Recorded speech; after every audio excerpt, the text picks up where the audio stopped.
Yo, what up, Fight Run?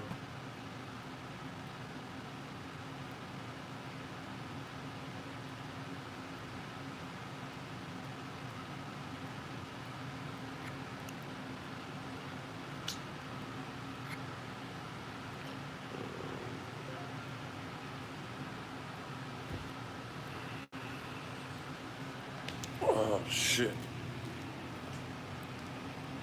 What up, Fight World? It's your boy Ego, and I'm back with some more boxing. You did. Is this shit working?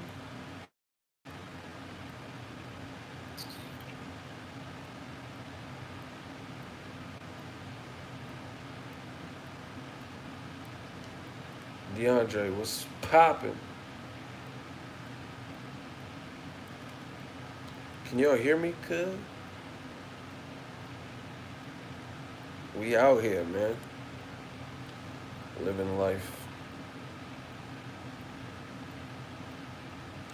The Vampire Strain. Man, we out here. Young credentials in the building. Y'all fucking see it? Y'all know what time it is. Listen, it said we got one like.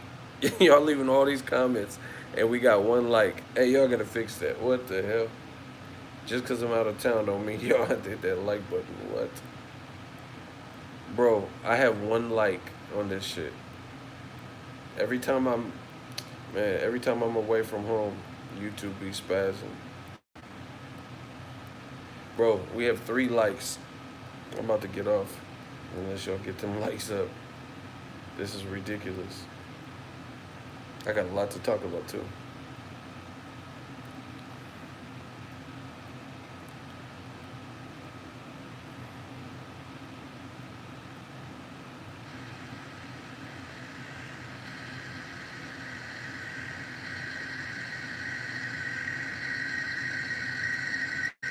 Ollie oxen free. I'm trying to. I'm just trying to see how it looks. Yeah, man, I was at that press conference. That shit was crazy. That's what I'm gonna talk about. We gotta talk about the gang gang. I'm trying to see what. Oh fuck, my neck. Hold on. Hold on. I'm trying to get comfy in this bitch.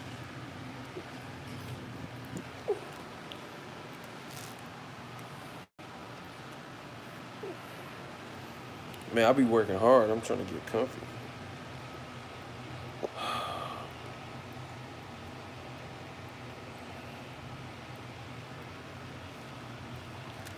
Yeah.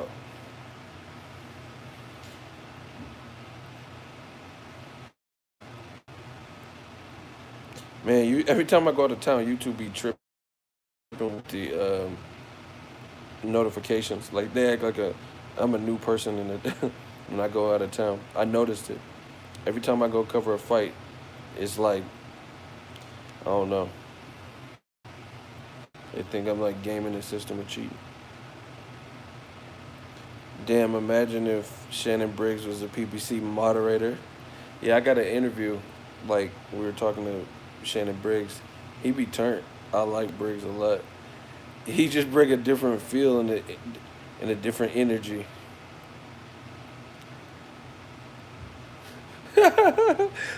Somebody said, "Oh fuck."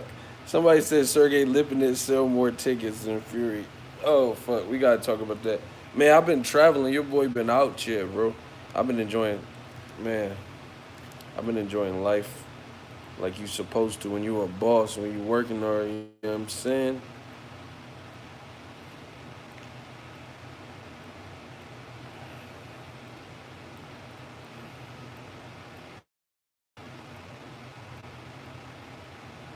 When you living that boss life, you did. Look at Din Din today. Oh, oh, look at that crab in that bag. Crab in a bag. Oh, them garlic noodles. Hold on. Look at that crab, though. Man. Somebody said Sergey Lipinets is out here doing. Victor, what's popping? Yeah, man, I'm out in L.A. It's always a good time out here. Eating this smacking seafood with the garlic noodles. Yeah, man. Shout out to LA, man. Putting it down to the fullest. We spitting rhymes and bullets. LJ, what's up? Straight out of Australia. Yeah, man. Digital Mob, let's get it. Man, I was grubbing. Had me on stuck.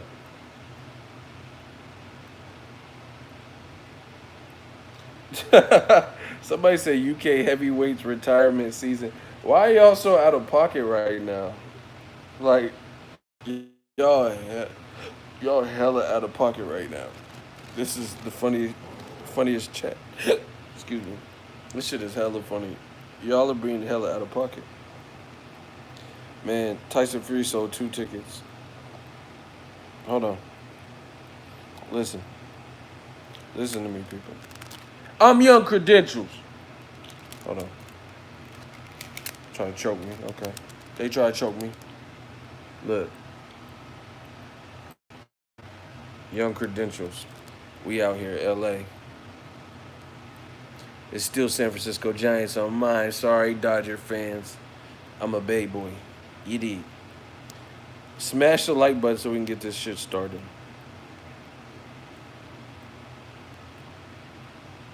Shout out to Sonora, Mexico. Man, my people in Mexico. I appreciate y'all holding it down. Eagles Army, I told you, we run deep. Coast to coast, state to state, country to country. We out here. Um, y'all making these Fury jokes, so let's get that out the way. Because I was on, I catch flights, they catch feelings. You know what I mean? So, yesterday I wasn't finna do no stream. I got out here late. I took that red eye. I did a video about it, so hopefully you guys checked it out. Anyway, Tyson Fury, he sold 3,000, I think, 577 tickets. Bay Area bosses, what's up? Listen to me, people. This man, Tyson Fury, sold 3,000 tickets, and they comped more. Oh, shit. I love my life. New media. Hating ass ego, but you watching me. So what does that make you? What does that make you if you watching me and I'm a hater? Okay. See how stupid they look? Now y'all really finna get that work. Oh shit, he got clapped on top of it. Clap that man. Yeah, hating ass ego. Bro, I'm telling you, old media is willing to do anything. They willing to do anything to try to stop the message because they know that new media is coming so intense, so hard, they can't keep it up. That's all they say is, you hating. That's it. No explanation, no nothing. Now, back to the actual facts. Oh, my gosh. Listen, now y'all did it. Back to the actual facts. Reporter Jake Donovan. Bow.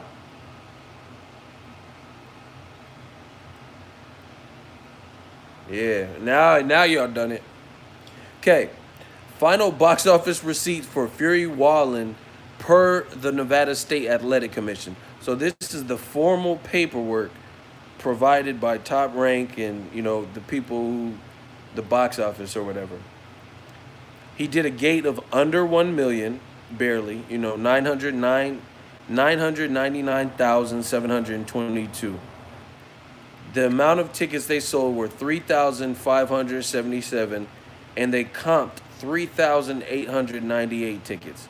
So they comped 3,500 tickets. They sold $3,500 tickets, and they comped 3,900 tickets. Bro, ESPN has been giving Tyson Fury max publicity, red carpet treatment. You got Baldhead Bradley saying that Terrence Crawford is somehow or Tyson Fury is somehow similar to Terrence Crawford at heavyweight. They're giving him free, the royal treatment. The royal penis is clean, Mr. Fury. Bro, they're giving him that coming to America Prince Hakeem treatment, and he's selling 3,500 tickets. Listen, I normally don't even care about ticket sales like that, but listen, when Ball Bradley's saying he's the Tyson Fury's the Terrence Crawford, when ESPN keeps comparing every white fighter to non-white historically great fighters, saying Tyson Fury is a mix between Muhammad Ali. Bro, there's nothing about Tyson Fury that reminds me of Muhammad Ali. I shook up the world. This man is ugly. I'm too fast. I'm too quick. I'm too pretty. Bro, Muhammad Ali is a fucking icon that transcends boxing. You don't have to like boxing to know who the fuck Muhammad Ali is. You have to like boxing to know who the fuck Tyson Fury is. No cap. Come on, bro. They made a movie with Will Smith, Willard Smith. Happy birthday to Will Smith. Now that's how you're supposed to drive. Now that's how you're supposed to. Bro, they made a movie with Will Smith, when he was getting 20 plus million per picture of Muhammad Ali. They ain't made no fucking Tyson Fury movie, bro. Who the fuck would they get to play Tyson Fury? Moby? Like, who the fuck even looks like Tyson Fury? Y'all need to get the fuck out of here. Bro, ESPN, I told you, it's new media season, baby. It's new media. Somebody said Danny DeVito. Hey, stop, bro. He played the Penguin. I played this stinking city like a harp from hell. Bro, get Oswald Cobblepot the fuck up out of here, bro. That motherfucker was eating raw fish, biting the heads off. Remember he had the fins? I played this stinking... Motherfucker sound like Bob Arum and shit. The Penguin. I played this stinking city like a harp from hell. Hey, bro. Get the fuck out of here. Someone said Danny DeVito from Twins. Fucking get shorty. Man, get the fuck out of here. They didn't make no Tyson Fury movie. Motherfucker gotta do drugs in one of the scenes and shit. Bro, Fury's cool, but ESPN, they start doing too much. I told you, and it don't work. This is the new media era of boxing. Like Canelo be saying, me era. This is my shit. This is my era of boxing.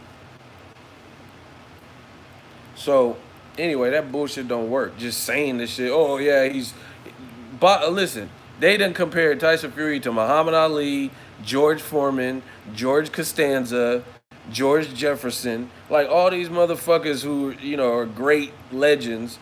George of the Jungle. All these motherfuckers, bro. Chicken George. And he sold 3,500 tickets. Bro, come on, bro. All this publicity. Damn, homie. Oh, my gosh, bro. You compared him to everybody under the sun to try to, benefit him, give him more clout or whatever the fuck. You compared him to everybody. Don Cornelius, anybody black who's a legend. Muhammad Ali, Don Cornelius, you know what I'm saying? Tupac Shakur. Yeah, he's like the Tupac of heavyweight, Terrence Crawford. You did all this, the motherfucker selling $3,500 tickets. You giving him 108, motherfucker, 108 million? Okay. He get 100. Why didn't Andre Ward get 108 million? How come you ain't giving that to Terrence Crawford? How come ESPN had Teddy Atlas, eyes finna pop out of his head, told Andre Ward and Terrence Crawford to their face after Crawford, I was there, bro. After Crawford knocked out Ndongo to become undisputed, Andre Ward was an active fighter. Terrence Crawford, obviously an active fighter. This man looked Crawford and Andre Ward in the face, right? And messed around and said, Lomachenko better than y'all. I put y'all behind Loma. And now look at Loma. Look at Crawford and look at Loma. Look at how Dre went out on his own terms and look at Loma. Bro, get the fuck out of here. They put... Hey, get the fuck out of here, bro. I don't give a fuck. Y'all know race is behind some of this shit. I don't know, whatever the fuck people claim it, but race, I know for a fact race got something to do with this shit, with this message. Bro, you told Terrence Crawford and Andre Ward, there's no goddamn body that I know watch boxing all the time that if Lomachenko was naturally in the same division, any division that Crawford's been in or Ward's been in, Lomachenko would be favored to beat them guys. And if you're feeling froggish, Dre Ward, that's a bit of a stretch based on weight. But if Lomachenko's pound for pound, then fight Crawford. He's at 47. That's not too far. Canelo's fighting Kovalev in a novelty fight. Let me see a novelty fight with Terrence Crawford. You know that ESPN Bob Arum ain't finna make that, bro. Crawford will hand Lomachenko out like a Costco sample, and y'all know this.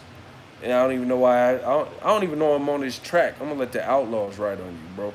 You know Lomachenko will get his lunch ate by Terrence Crawford at 47, or when Crawford was at 40, or any division he's been in. Y'all know this. First of all, Lomachenko don't be stopping people for real. He don't stop people like Crawford.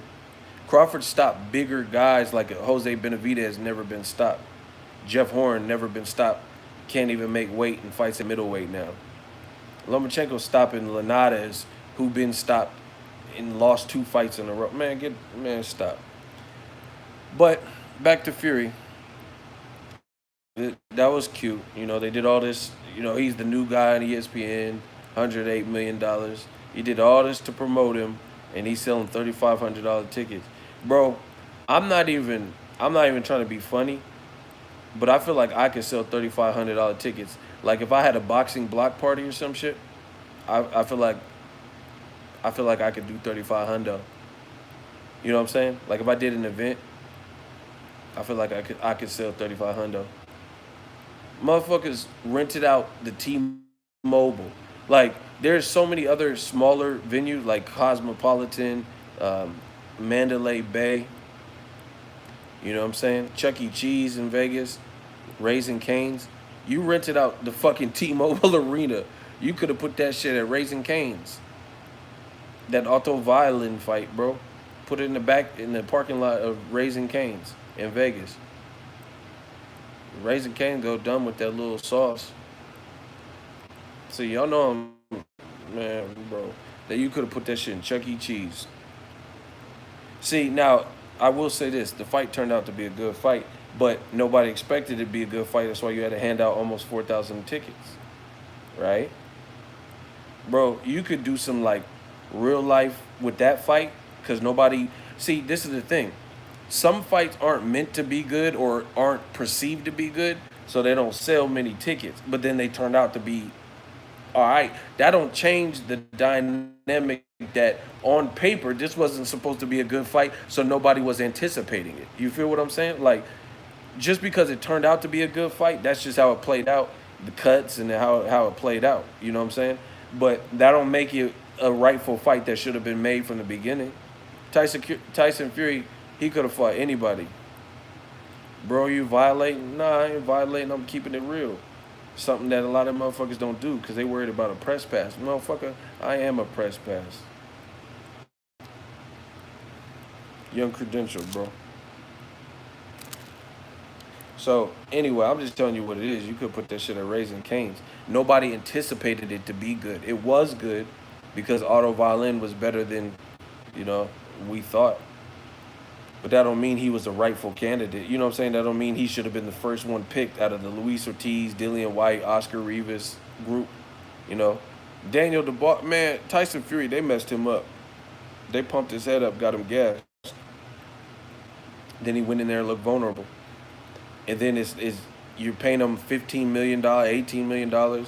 You see, bro, look it. You guys get mad. I don't give a fuck. You guys get mad when I say this shit. Evo Veli has returned. Prove me wrong. Look at white fighters that they build up. Caucasian fighters, fair pigmented fighters that they build up. Tell you they're great, even if, they almost get knocked out. Even if they have a resume like Triple G, right? then they get more money. They like some of the people are getting more money and more free publicity and crazy like compliments, I guess you could say, from their networks. And then look at some of the performances and tell me it add up. Like for example, did Triple G with DAZN really deserve $15 million to fight Steve Jelly Rolls? Like for real, you are better off giving Devin Haney, you know, 7 million, 7.5 million, 7.5 million, bro. At least he's looking like somebody for the future. That was just a gimme fight for Triple G. People get mad when this shit come up, but tell me I'm lying. Triple G was worth 15 million for Steve Tootsie Rolls. Really? That you think they got their you think the zone got their money back, or like I said, ESPN, all the money they're giving Fury, that's cool. I mean, if shit, I ain't mad if you can get it, get it. But you know it's not fair. You know the money's not being dispersed fairly. They gave this man Tyson Fury, and you know what? You know what's almost like embarrassing about what ESPN and some of these old media people within these promotions are doing. It's almost embarrassing if you look at it. Well, it's not almost. It is embarrassing in my view that you're going so ham to promote who you want to promote, right? And make them out to be the next killer, the next big thing, whatever. And you're still losing money. Like with all of that, like imagine if you gave Terrence Crawford on ESPN the love you're giving Tyson Fury. I feel like there'll be some return on investment. Tyson Fury, you giving him a good slice of the pie, and he sold 3,500 tickets. Like, just peep this. You said, oh, he's a Vegas attraction, he's a global star. This is what ESPN said, not ego. ESPN said Tyson Fury is a global star, an icon. They making it like he Michael Jackson. Another day has come. I'm still all alone. How could this be? They act like this is Michael. You act like you got never say goodbye. Bro, you act like Chattanooga, so Luke. Bro, you act like you got Michael. Hey, get the fuck out of here, bro. They act like they got Michael on the fucking network. Never, never say goodbye. Did you have to go? Leave my world, bro. Every day. I like Peter Pan. I feel great, bro. You ain't got Michael. You got Michael Myers after Wilder hit him. You got Michael Myers. That motherfucker got up like Myers. That motherfucker. Wilder hit him with that. He got up like. Yeah, you got Michael Myers. You act like you got Michael Jackson, like this, just universally gifted at everything. Bro, stop. Someone telling lies. Did you have to go? Yeah, you act like you got fucking a man in the mirror out this bitch. This shit is funny as fuck, cut. This shit is really funny to me. Keep it in the closet. Boom, doom, doom, doom. She's just a lover. Wanna tell you right. Wanna get to know ya. Wanna see this fight, bro? Is it just a lie? Bro, you act like you got Michael. Get the fuck up out of here. Anyway, bro, listen. Listen, people. Tyson Fury, correct me if I'm wrong, is getting all the free press and compliments from ESPN. They said He is global icon. Bald head Bradley said he fights like Terrence Crawford. He's a switch hitter, ambidextrous. They build him as kind of like a knockout artist because he knocked out Tom Schwarzenegger, whoever that is. Yeah, yeah, what are you doing? Give these people, yeah, yeah, bro. Who the fuck is Tom Schwarzenegger? Just come on, bro. Who is he? Yeah, hey Dylan, hey Vinny, what the fuck did I do wrong, bro? Bro, who the fuck is Tom Schwarzenegger?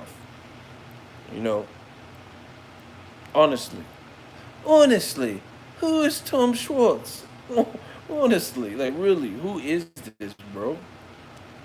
So you wrote out the red carpet treatment. You pay him way more than people like Crawford, where you'll probably get more bang for your buck, more return on your investment based on the skill set and ability. Crawford can sell a fight. This motherfucker could rap verses after uh, fights and shit. Anyway, look at all the gimmicks that Tyson Fury has used. This ain't cap. This is real talk. I'm being so serious. I'm not even mad at Tyson Fury. He's just getting money. You know what I'm saying? This ESPN's doing, and they gassed him up. But anyway, check this out. Peep this. Tyson Fury got this red carpet treatment. We got to get them likes up. I'm not playing, bro. We got to get these likes up, guys and girls. We got to get that way up. Did you have to go? Yeah, he acting like Michael signed to ESPN. Um, so just look at all the gimmicks. This motherfucker dressed up with a sombrero backwards and dressed up in like a poncho and shit and came out to like a Mexican band. Bro, you did all that dressed up like the El Tapatio dude. This motherfucker came out with a backwards sombrero, not even wearing the hat the correct way, because he's not a real cowboy. You dressed like the El Tapatio guy on the bottle, right? Doing all this shit. Don't understand none of the lyrics or what the song's about, whatever. Because it's Mexican Independence Day.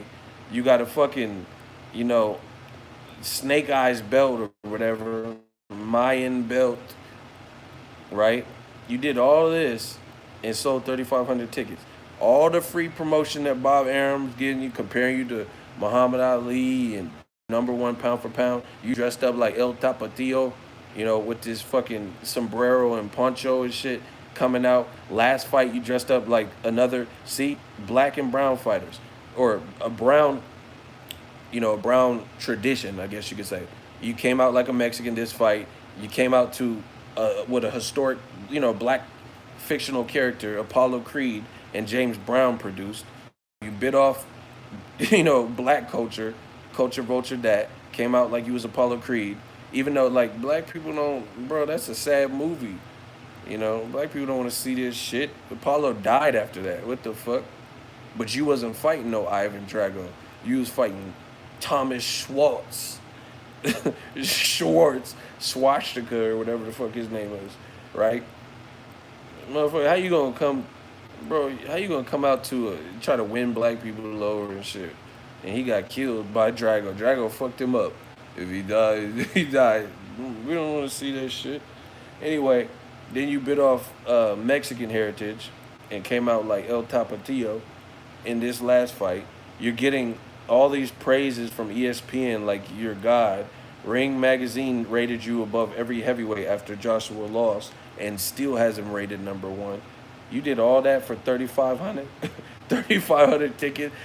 You sang Aerosmith at the end of your bro, and they're like, oh, you'll be hard pressed to find another fighter with this much charisma.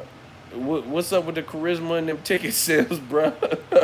Where the charisma in that?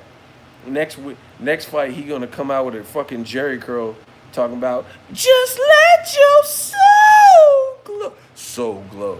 This motherfucker finna come out like Daryl with a fucking soul glow Jerry curl or some shit and a gold chain. Man, get the just let your soul glow. Soul glow. Like, why did you do it? You bald with a Jerry curl wig, bro. You look like a white Easy E. What are you doing, bro? Straight out of the UK, a crazy motherfucker named Tyson. Like, bro, what are you doing? He gonna come out with that Jerry curl wig. Watch. In a jean jacket vest, bro. You did all that for $3,500 worth of ticket sales. Like, honestly, Aerosmith, if I could just hear you breathe, watch you smile while you are sleeping, while you're far away and dreaming, I could spend my life in this sweet surrender. You did a Steve Tyler, you bro, Liv Tyler, all these motherfuckers, bro, for 3500. Bro, I ain't doing all that, bro. For $3,500 worth of ticket, nah, bro. I'm not finna sing no Coolio songs and all this shit. I've been spending most of living in the game of paradise. I'm not doing all that for no $3,500 worth of tickets. Kiss my ass. Bro, they did all that for $3,500 worth of tickets. Damn. But beyond that, old media said that Wilder only sold the amount of pay-per-views with Fury because of Fury.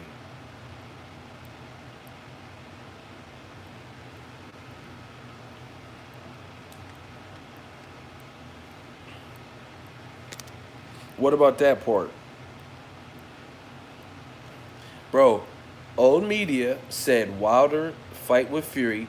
All the people in the crowd were there for Fury. And the tickets sales, they did like 1,000,030 minutes or something, were because of Fury. And the pay-per-view sales in America were generated because of Fury. And you just sold 3,500, bro. I told if when I told you Old Meaty was dead, if y'all didn't believe me, if this ain't an indication that it is, I don't know what to tell you, bro.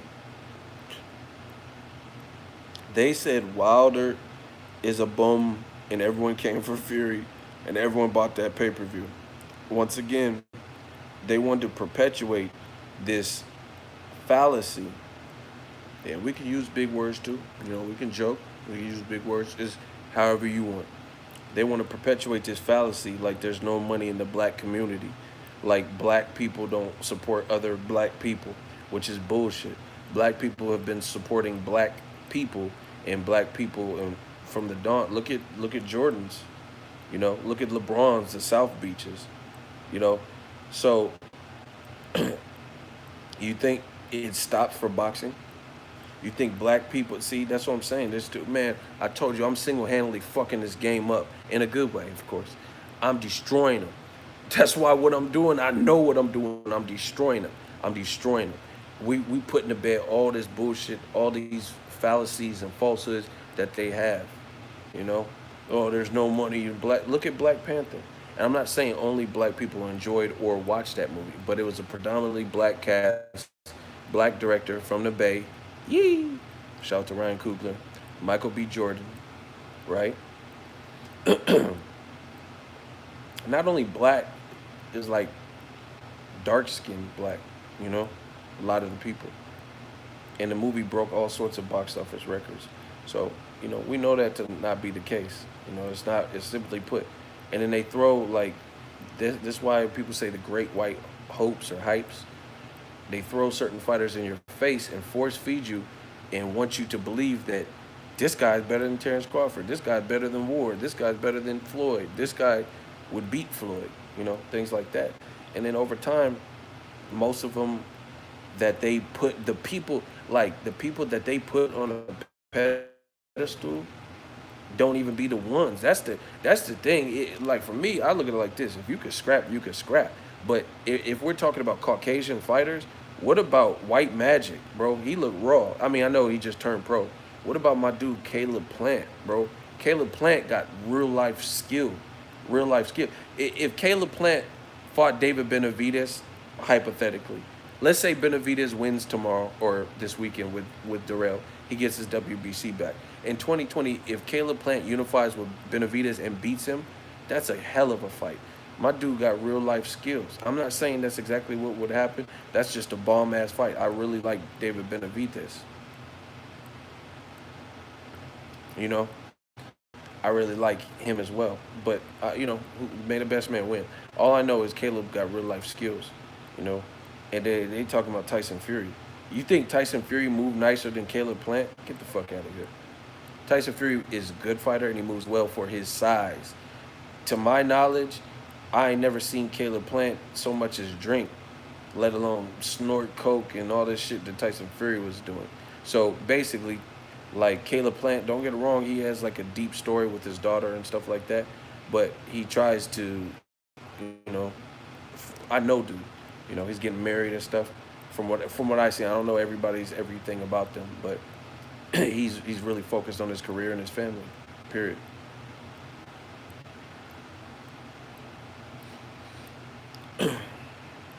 And it's ironic because when anytime someone brings up the concept of black white, they try to target the person who's spitting. They don't care what you're saying. They just, oh, you brought up race, leave me alone. Like, they get weirded out. But fuck y'all, don't watch my shit.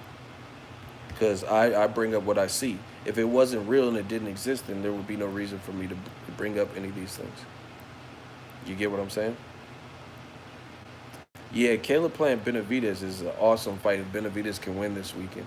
But, Anthony Durrell sounded confident, but so did David Benavidez. So we got to see what happens there first. Um, but anyway, it's just the reality. Like, Tyson Fury nearly... Okay, put it this way. Depending on who was reffing the fight, Tyson Fury would have been out of there. Because the type of knockdown / knockout from Deontay Wilder in round 12, at the very least, was subjective to the referee. Some referees would have seen how he failed. He failed and made the captain. He failed and made the Fantastic Four logo with his feet. His leg, like one leg was straight out, and it looked like the four. The motherfucker feel like a four, like the number. He looked like the Fantastic Four logo.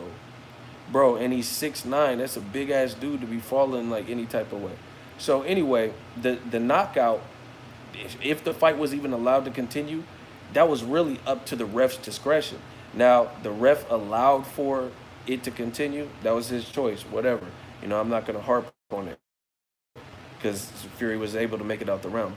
But what I'm saying is people are reveling in the fact that Fury got back up, but then he also started taking super soft touch opponents, and then he jumped out of the rematch with Wilder. That tells you everything you need to know from his team and himself. So Tyson Fury, to me, the gig is up, the jig is up as far as when it comes to Wilder. How can you call a man a bum and a dosser? Oh, Wilder, he's a bum, but he almost laid you. He did lay you. You know what I'm saying? So that doesn't even sound, like, how does it even sound realistic? So people don't even believe it. Like, if he wants to talk about Dillian Wyatt or somebody he hasn't fought as a pro, then whatever. He never fought Joshua, never fought Dillian Wyatt. But as far as when it comes to Wilder, it doesn't even sound believable that Wilder's a bum. So basically a bum dropped you twice when you were out boxing. You were boxing him. How does that even happen? Name a bum that dropped Floyd Mayweather when Floyd was winning. Okay, that's what I thought. And like I said, ESPN rewarded that behavior. So the man was gone for 2-3 years when Crawford, Wilder, and everybody else, Canelo, Canelo had a drug thing of his own, but that was only 6 months. So basically, while everyone else was putting in work ongoing, Tyson Fury had a nice 2-3 years off. And then he almost got knocked out trying to jump back in it, fighting a fierce puncher like Wilder, and he got rewarded with a huge bag that people would kill for. So to me, this investment from ESPN, they need Wilder. They need Wilder. Point blank. Period. They need Wilder.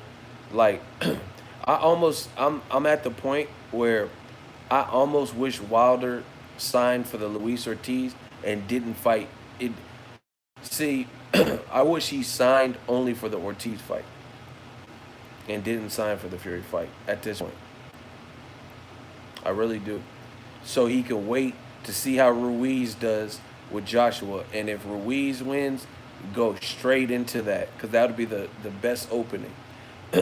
But Ruiz, a lot of people didn't expect him to win, and they were making plans before Joshua lost because you remember Wilder announced that he was fighting Fury and Luis Ortiz the week of the Joshua fight. But that upset, that changed everything. Yeah, we got to get the likes up. That changed a lot. So I swear I would rather see if Ruiz could beat Joshua again. I want to see him rest and then fight Wilder in the summer or something, and then give Wilder, if he wants to fight in January or something, to stay ready. Just give him a Tom Schwartz, give him Tom Schwartz, and see how Wilder has the man with his eyes closed. You know what I mean? So it is what it is. If he signed, he signed and got to fight Fury. But I know ESPN has to be shaking in their boots. You get what I'm saying? They got to be shaking in their boots with their investment because you dropped all this money in him, and his own trainer said he derived from the game plan the week of the fight. So to me, it sounds like Tyson Fury still does Tyson Fury type behavior. And I literally, I'm even seeing old media switch and start picking Wilder now. They said all this shit, Fury's number one and won 10 rounds to two. And now, true old media fashion, now they switching sides again.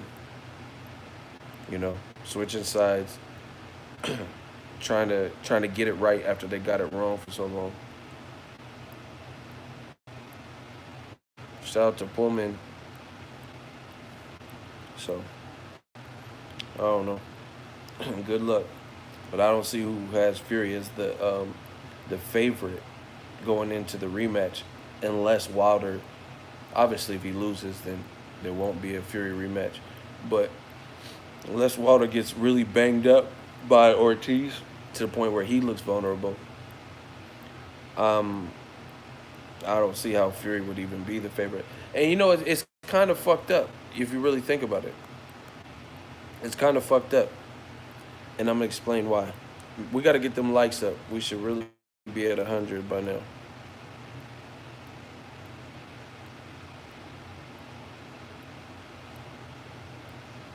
It's kind of fucked up in the sense that Wilder is the quality of his opposition in Luis Ortiz is a proven threat, and he got to go through that to fight Fury again, or before he fights Fury, or he's willing to, as a man, willing to do that before fighting Fury. And Fury, his last fight was tougher, but it wasn't supposed to be tougher. You know what I'm saying? So it's kind of foul that you know Wilder has to go through tough competition back to back to back, and Tyson Fury gets to cherry pick guys who are supposed to be, relatively easy.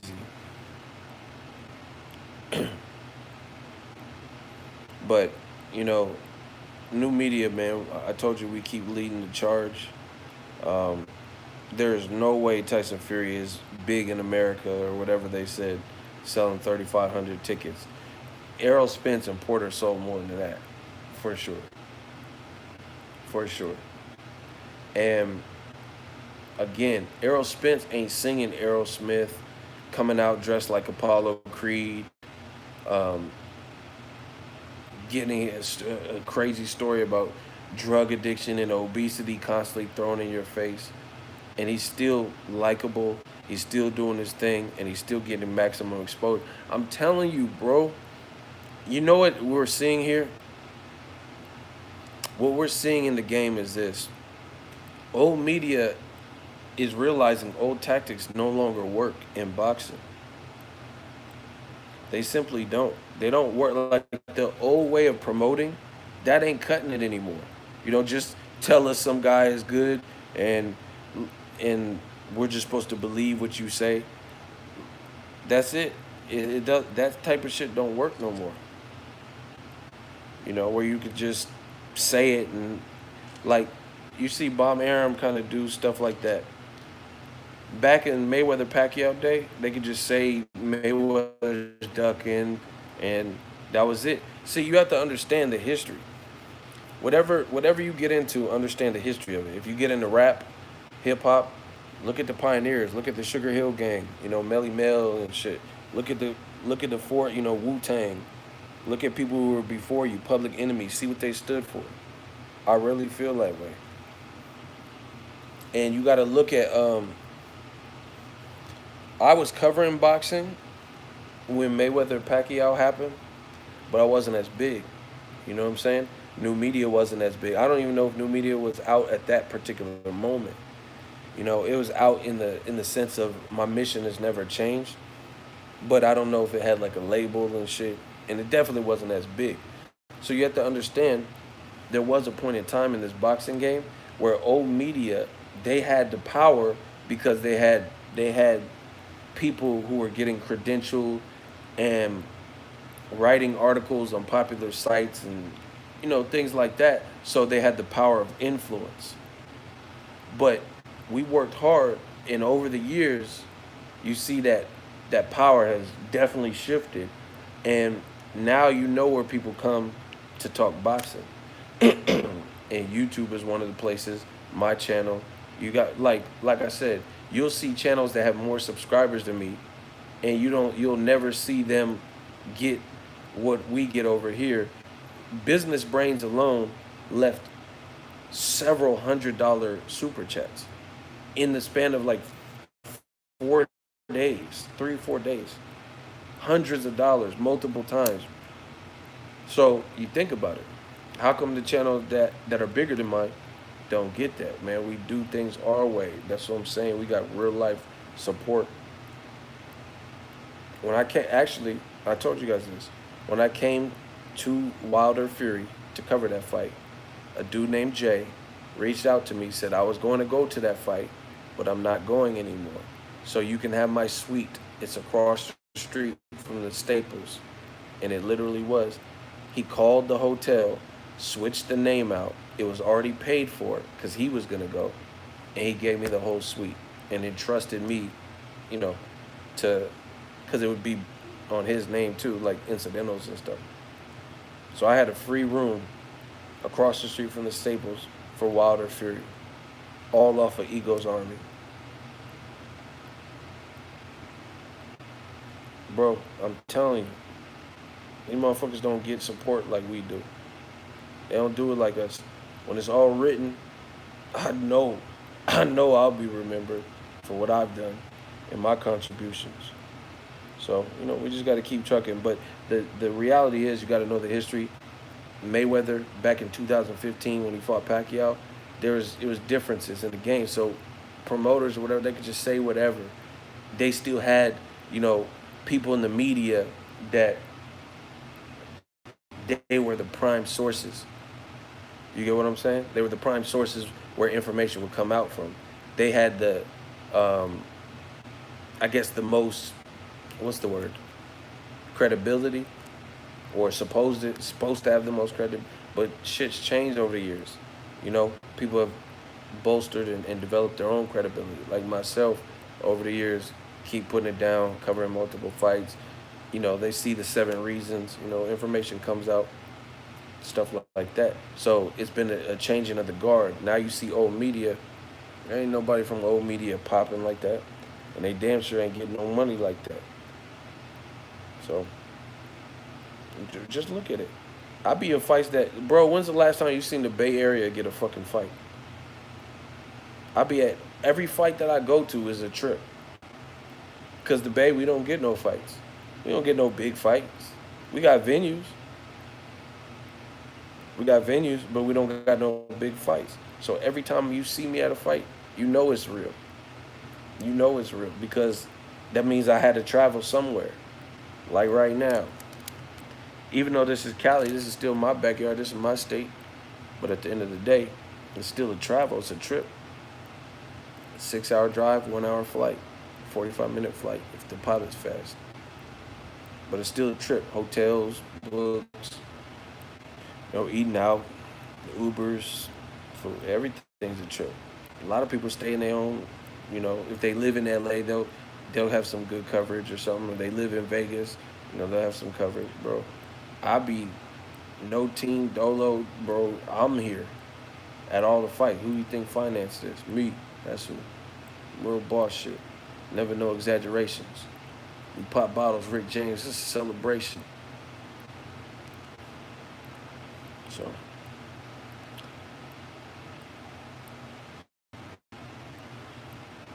Anyway, back to Tyson Fury.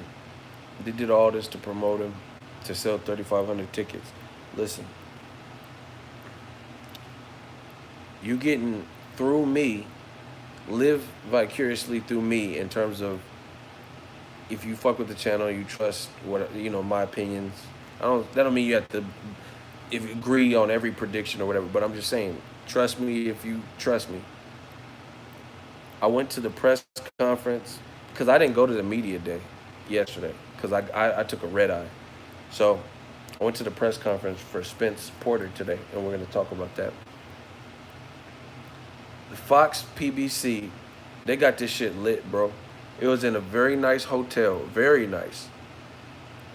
They had, when I first walked in, Spence Porter, all over the pillars and walls and signs and signage. Spence Porter graphic plastered everywhere. I go up a few floors, go to the press conference, big grand ballroom of the hotel. It was lit.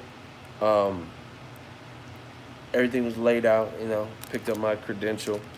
Fox had they had a podium with the Fox people already built up. They had the big ass lights. Right when I walk in, I see this big Fox, stanchion table or whatever, and Keith Thurman's up there. I didn't even watch the telecast, so I don't know. But I know, obviously, they were talking to Keith Thurman. He was just up there being talked to, or like additional guest speaker or whatever. Then they had brought in the different people, Darrell's and David Benavidez. Cannon Briggs was there. He was making this shit live. Cannon Briggs got a real good energy. That's my guy. Shout out to him. Let's go, champ! Champ! It was just dope. Fox PBC is doing their thing. I can't, here's the other thing. Yeah, Briggs is cool as fuck. I got a video with him. I'll upload it soon. He said Thurman gained a lot of weight. The motherfucker went through surgery. The presentation was very nice with Fox. I'm telling you, for this Spence Porter shit, it's super nice. Fox is making it very hard to compete. I've been to everybody's promotion, but Fox right now, they got the juice. Hey, Fox, you got the juice right now, man. Hey, Q, don't let me go, Q. Bro, Fox got the juice right now when it comes to the promotion. I cannot wait to see how they do Wilder's fight, because Wilder he's fun to watch, but he's also fun to, behind the scenes shit. I was just saying I'm shocked Ego not on and you was on. Shout out to you, $2 super chat. Bro, I'm enjoying, man, when I come out to LA, this is my second home. So I just be living life. I don't always see, and that's the thing, bro. I don't feel like I'm a made man, bro. I don't feel like just necessarily banging. I just do what I want. That's really what it is. I went to the press conference, Then I wanted to eat some seafood, so I went out. I don't have to run and drive and try to upload 1,000 videos if I don't want to. That's what other people got to do. Let them do that. Motherfucker, we get $100 super chats off of 20 minutes of talking. I ain't got to do all that. And it's not like, I don't ever try to rush to put the stuff up, but sometimes you just want to, you want to chill. You in LA, baby. So I can't wait to see how Fox does it with Wilder Ortiz, because it sounds like that's where that fight's going. Um, Very good presentation with Spence Porter. I was really impressed the hotel and stuff that they had it in. I can't wait for the weigh-in. I don't know if I'm gonna go to um, the undercard fighter post fight press conference. Um, what was this say? They covered Errol good on fight camp when they showed Errol. Oh yeah, ego's always working and grinding. Facts. Man, I can't wait to see what they do with the Wilder Luis Ortiz fight. This is the other thing is with the Wilder Ortiz fight. There's a lot of motherfuckers. When I made the, it's so funny how old media works. When I made the Tyson Fury selling $3,500 factual video based on what was submitted to the Nevada State Athletic Commission, there was a bunch of people trying to change the subject. A lot of people were like, "Damn, Tyson Fury didn't really sell that much," blah blah blah. But there was some old media in there. They're like, "Why haven't you talked about Wilder not being on Showtime?" Listen, this shit is so funny. They they really think that infiltrate new media. You're not Takashi. You're not Takashi. You can't infiltrate what we doing, bro. You don't control the narrative. You don't control what we talk about. Second of all, I talk about whatever the fuck I want when I want. Second of all, I don't have no problem talking about Wilder versus Ortiz on Fox. Why would I care if Wilder Ortiz is on Fox or Showtime? These dudes are so desperate and they know old media is getting trashed that they think little stupid shit affects me. How does it affect? It didn't make sense for. They think that's like bad news for me. How is that bad news for me? Steven Espinoza basically said it wasn't in their best interest to air the Wilder fight.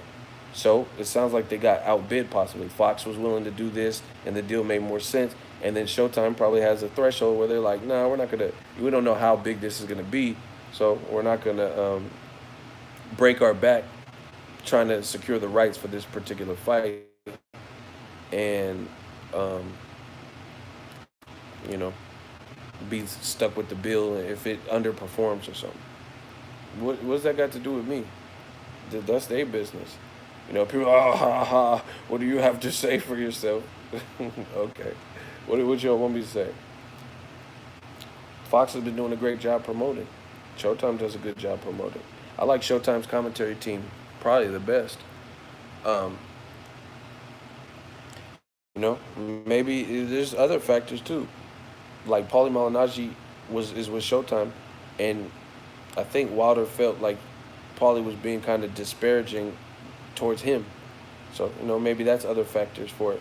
But it could be, like I said, it could be just, it could just, yeah. Like I don't know what it is with Paulie.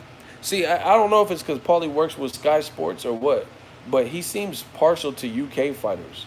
You know what I'm saying? Like he always like, oh, but Tyson Fury and Anthony Joshua, bro, what? I'm not saying you can't like who you like, but it's just weird. Like, it just seems there's some. I don't know how to explain it. Like, it seems like Paulie goes at Wilder frequently, just like he goes at Pacquiao and Canelo frequently. You get what I'm saying?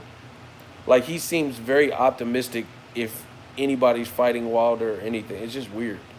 Like, when he was Wilder's last fight, Wilder's last fight. Somehow he was giving Dominic Brazil was getting hurt in there, and somehow when I went back because I was at that fight, so I watched it, ringside or whatever. I was at the fight, like watching it. I was credentialed for it, so I didn't get to see the telecast until later. But then when I watched it, somehow Paulie was giving Brazil credit for something. He was like, "Listen, guys, credit to Brazil." Oh fuck, like. He said credit to Brazil for standing his ground or something. He was like, listen, guys, credit to Brazil. He stood his ground when Wilder came to the, oh shit. And then the reason he was saying, oh shit, was because Wilder flattened Brazil. So it just, that looked weird. That was weird that he said credit to Brazil and then the guy got smushed. The motherfucker got flattened and disappeared until last week's telecast. Brazil, I ain't seen Brazil on anything up until Peter Quillen and Gulo. No, I'm being real. I used to see Brazil at the fights and shit. I ain't seen him on shit till Angulo, El Perro Angulo versus Quillen. I ain't see him at all. He was like, yo, guys, Dominic Brazil stood his ground. Credit to Brazil. Oh, fuck.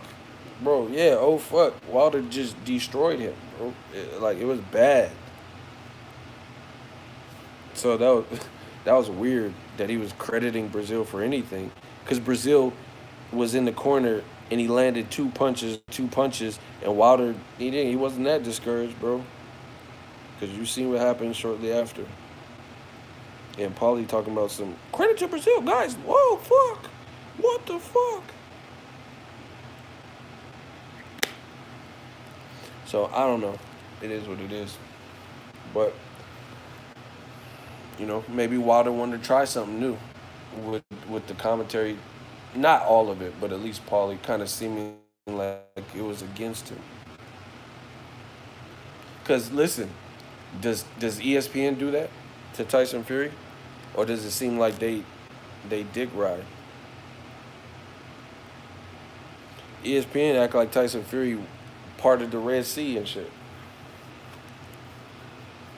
Like, did you guys see that? Like, what happened? Tyson parted the Red Sea.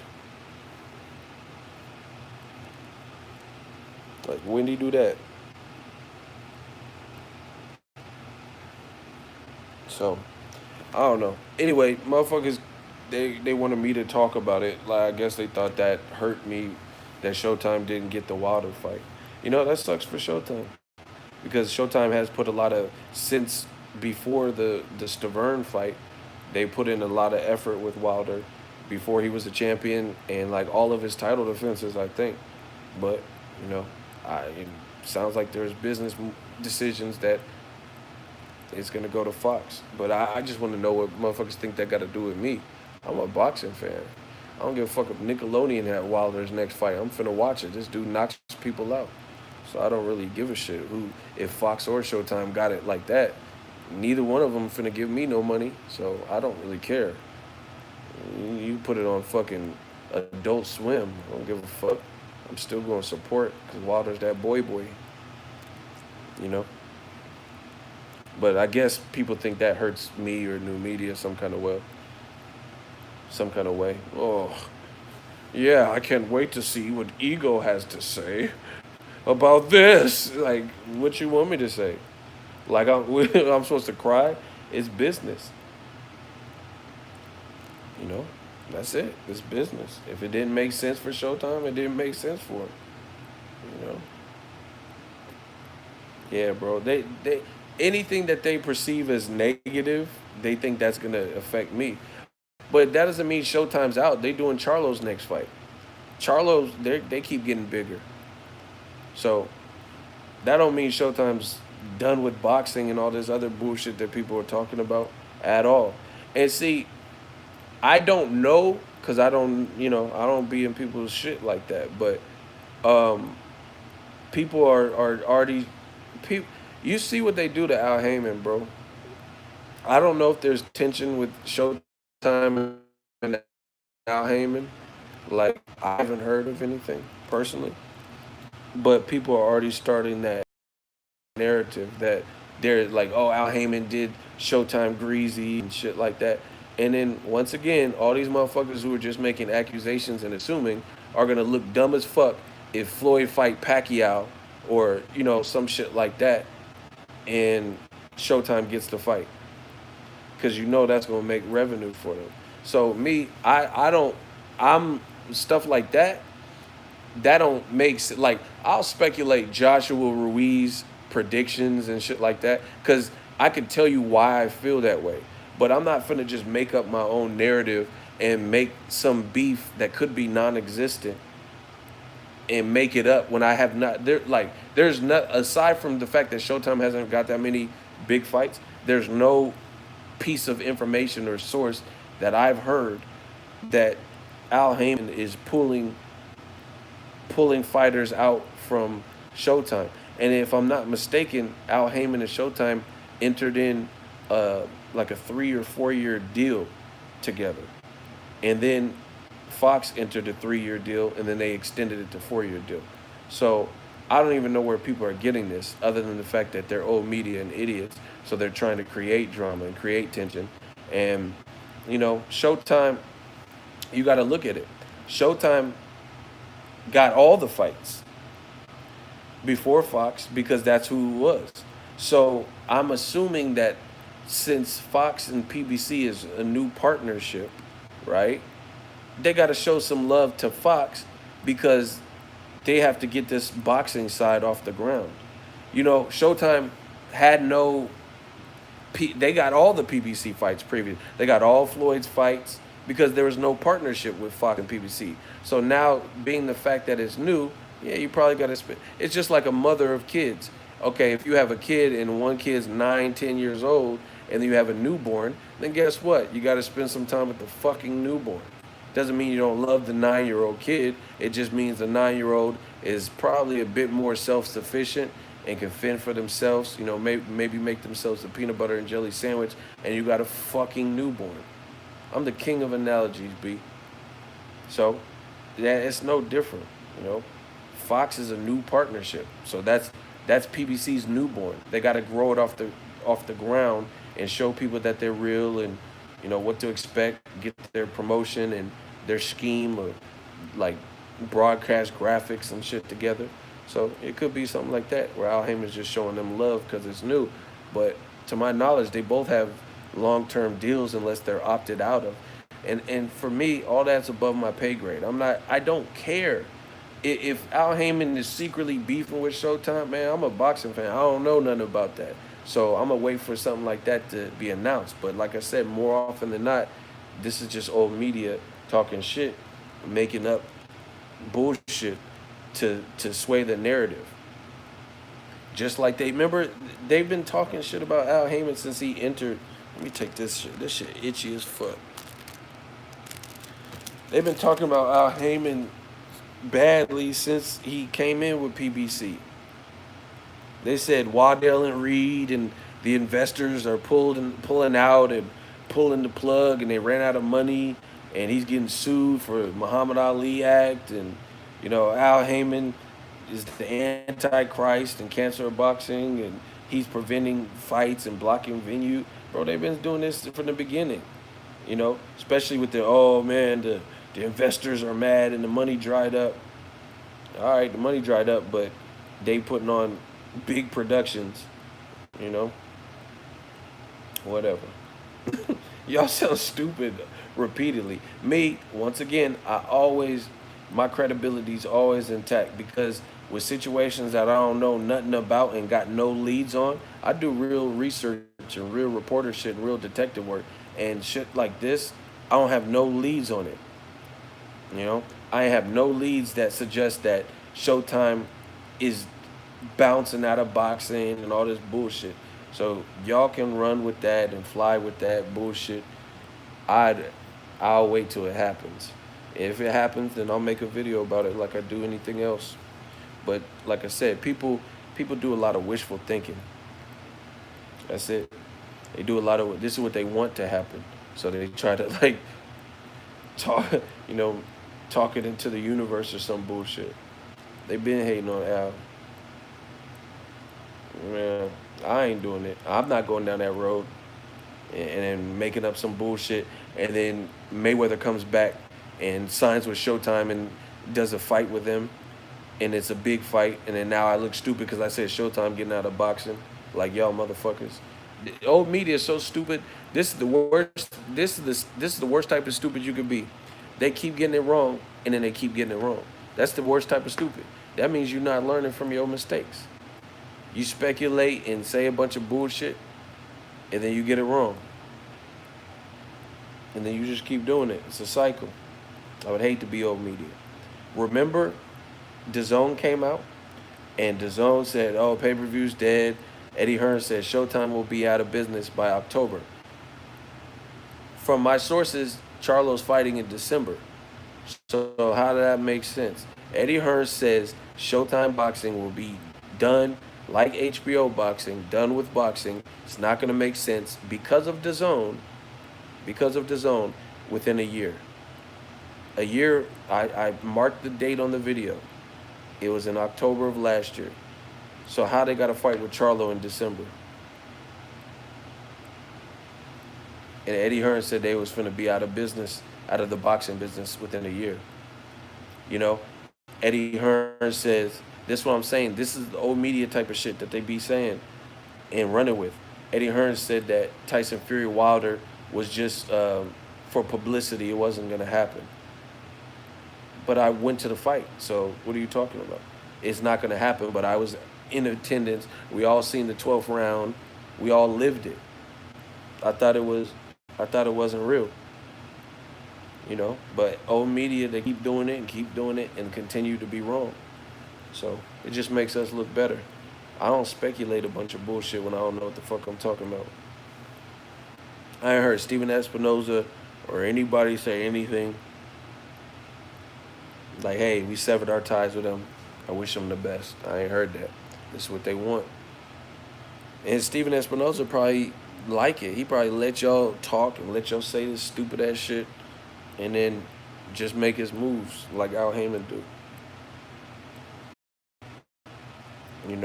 So I don't go down that road.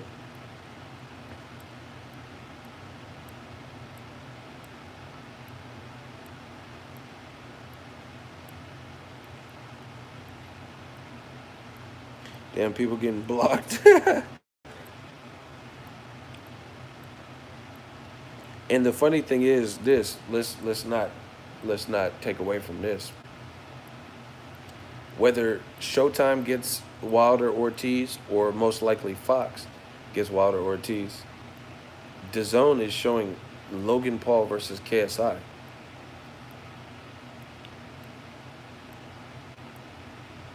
Low key excited for Benavidez Durrell. Why low key? That's a great fight. Ain't no low key about it to me. I knew that was a great fight from when they made it.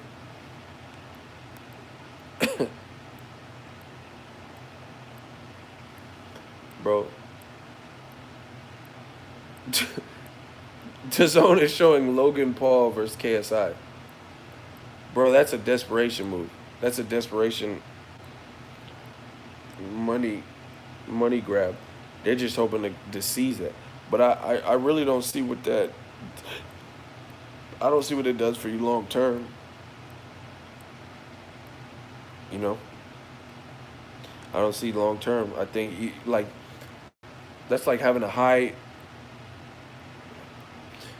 Like when I worked at Best Buy, every job really.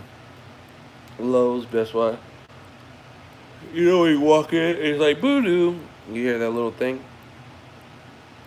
They have a thing that counts the customers that come in. So they can see how many, it's a rough guide because somebody could go back outside and get a cart, and come back in. But it counts the people that are coming in, right? Because they want a pretty good idea of how many people are purchasing across your store versus the amount of people that entered your store. And there's obviously variances, like if a mom of 5 came in and all her kids are like 3 and 2 and 1 and stuff, then yeah, that's people walking in, but they're not old enough to really have money to buy stuff.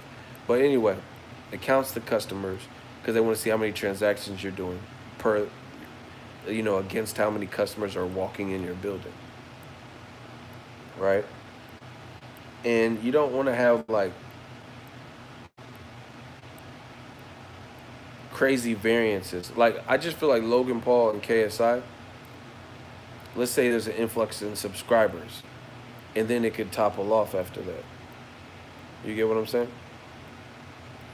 Like DAZN is like juice. They think Logan Paul, like I guess Logan Paul, KSI 2, Canelo, And you see, they took my advice. They stole that from me. I know they did, because I was like, why they put Canelo Jacobs and Anthony Joshua versus on a monthly when you're a monthly subscription platform, you put Canelo Jacobs and AJ Ruiz or Miller, whatever it was supposed to be, within 30 calendar days of each other. Now all of a sudden, you notice how they scheduled it out. They have it so it's like KSI, you got to get that for a month. You got to get Canelo versus Kovalev a certain month, and then the next month out of that, you got to get Joshua Ruiz. I told you, they be watching my shit, bro. They scheduled it like that, so you can't get any of those two fights in the same 30-day billing cycle. That's what they did. But I was the first one to put that on wax. Ryan Garcia's on Canelo Kovalev card, not KSI.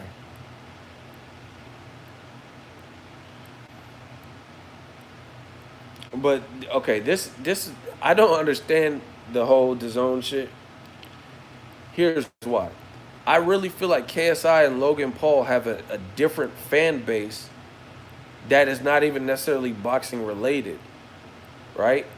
So it's like just because someone's interested in one, what makes you think they're gonna stick around for 2 more months to watch Joshua Ruiz and Canelo versus Kovalev? So I don't see that. I don't. You know what I'm saying? Like I still don't think that's the. You're talking about two different demographics. Do you get what I'm saying? Like I feel like the KSI Logan Paul is his own individual group of fans. Like how many fans are gonna purposely not like, oh, I forgot to cancel, but purposely say, oh yes, I'm a hardcore boxing guy now or girl because I watched KSI Logan Paul. That's what they're making it sound like. Like people are gonna be over the moon, like AJ said. Oh, I'm over the moon. Like they're all of a sudden they're just diehard boxing fans. Like I must watch Canelo Kovalev, and then on in addition to that, I can imagine KSI versus Logan Paul. Some of their fan base might even be UFC guys, and then they have Canelo fighting Kovalev on the day of Nate Diaz versus Jorge Masvidal. It's just weird. It's still a weird strategy. To me, it's like KSI Logan Paul seems like it would cater more to MMA fans. That's just my personal take on it. It seemed like more. I can think of more MMA fans than true to like hardcore boxing fans that would be into that. That's what I view it as. So I don't know if KSI two and Logan Paul ushers in Canelo Kovalev on the same night as Nate Diaz and Masvidal. It just doesn't really seem there, you know. And then in my bro, that's what I'm saying. The zone is just they do weird shit, bro. You got a YouTuber fight, then you got Canelo fighting on the night of a more poppin' fresh match. Well, Canelo Kovalev is a fresh match, but it's a meaningful match. The guys have fought at the weight class, and the guys are coming off better performances. You get what I'm saying? And then you got Joshua Ruiz in Saudi Arabia coming on at a weird time. You know? Block Blue Freedom Riders. He can go. Block him. Block him.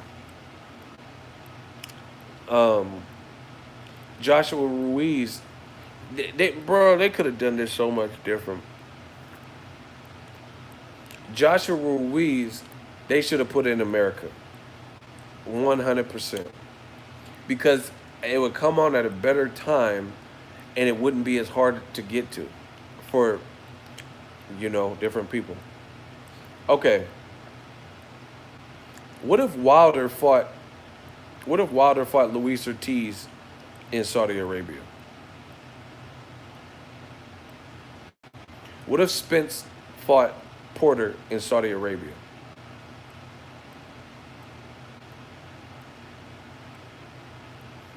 Can you imagine that?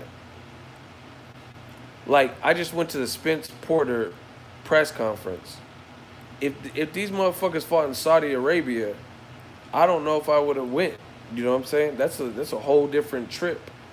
You know what I'm saying? It's a whole different flight for me, and a whole different everything. Like, I'd have to acclimate. And, I don't know. That's a whole different experience. Whole different set of costs. You get what I'm saying? So, I don't know. I really feel like they took the Joshua Ruiz fight, and because they're scared that Joshua will lose again and he's the home fighter, they lessened it by putting it in Saudi Arabia. Nothing against Saudi Arabia, UAE, nothing like that. But it's just, it's not that particular fight. I don't get that feel. Put Kell Brook, Amir Khan, or some shit there. That makes more sense because you can get some money, and at least Khan is of Pakistani descent. I just don't feel like the mega fight that took place in New York. Man, New York would probably be lit for the rematch because they knew the first fight was good. You get what I'm saying? I just feel like they took the Joshua Ruiz fight and they lessened it. They should have put it in Mexico or the United States, both places Andy Ruiz went. Bro, okay, man, whatever. They don't want Joshua to lose. That's basically what it is. So they put him on somewhere that's supposed to be fake ass neutral ground, and they're trying to have a whole bunch of people from the UK. Man, put it in Mexico. That should be crazy. That would have been a bigger fight just because you know how the Mexican fans in Mexico, how they finna get down. They just threw, they did a UFC card there, and the fight ended premature. They were throwing ice and beers and shit. It was going down, bro. And the other reason is this is the first time in history that this has happened, where you have a Mexican heavyweight champion defending his title in a fight that he won. You can't duplicate that. You like, let's say Andy Ruiz beats let's see Andy Ruiz beats Joshua and fights Wilder. Of course, that's gonna be a big fight, but you can't reduplicate a first. Like, once you have sex, you're no longer a virgin. You can't re-virgin yourself. You know, once you have sex, you're no longer a virgin. So they had that, and they could pop this proverbial cherry, and for the first time, we've seen a Mexican American fighter, right, defending his title against the guy he got his title from, and you put it all the way in Saudi Arabia. Man, you should have put that in Mexico, bro. What the fuck?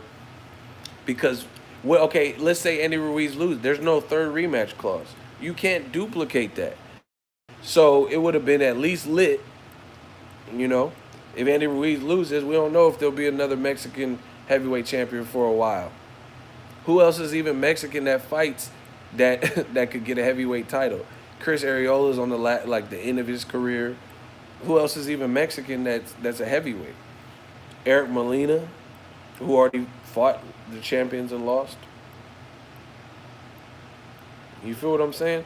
So, since they had this moment with all the momentum, something they'll never get again. Like I said, Ruiz can beat Joshua again, but it's not going to be him defending his title for the first time. You could have made that special. And I think in the U.S. or Mexico, especially Mexico, would have been unique. Mexico got bread, bro. You might even have the cartels put some money down on that fight. Or not put some, invest in the fight to make sure it goes smoothly and shit, bro. That shit would be lit. They should let El Chapo out just to go watch the fight. That motherfucker escape out the back after the fight ends and shit. Chapo a real one. He gonna escape out this motherfucker. That was a good fight. Pew! The motherfucker be gone.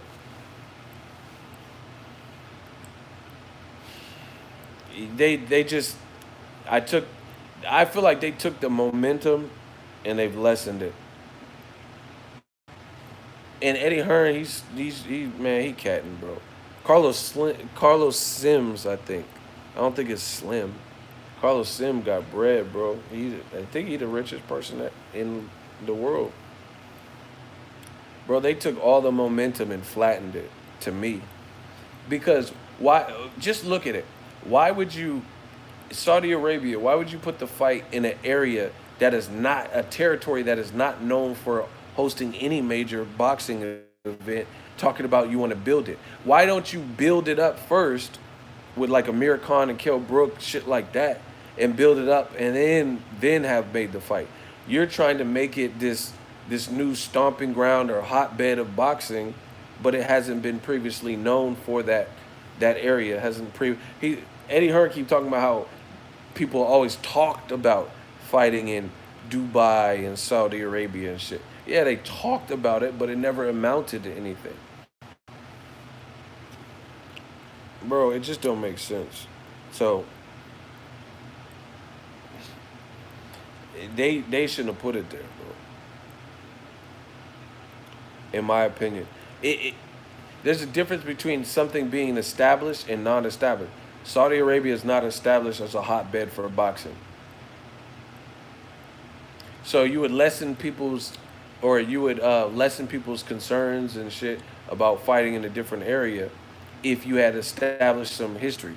You guys did one fight, fucking what's the name? George Grove. George, who the fuck did he fight? Caleb, Caleb, Caleb Smith and George Grove for the World Boxing Super Series. That wasn't no big fight, like that. And you took Joshua Ruiz. Joshua Ruiz in Mexico right now. He in Mexico right now. But they scared that Joshua was gonna lose again. They scared he gonna lose again. That's why they didn't want to put it nowhere else. Cause they think, bro, and that man, I'm picking Ruiz, bro, because that in itself tells me something. The location can't save Joshua unless you have it fixed or some bullshit. The location ain't finna help him, bro.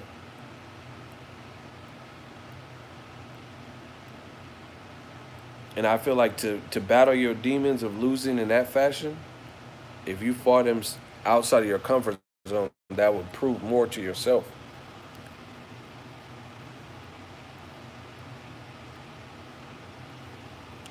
Bro, I just heard that there was a drone attack 2 weeks ago in Saudi Arabia.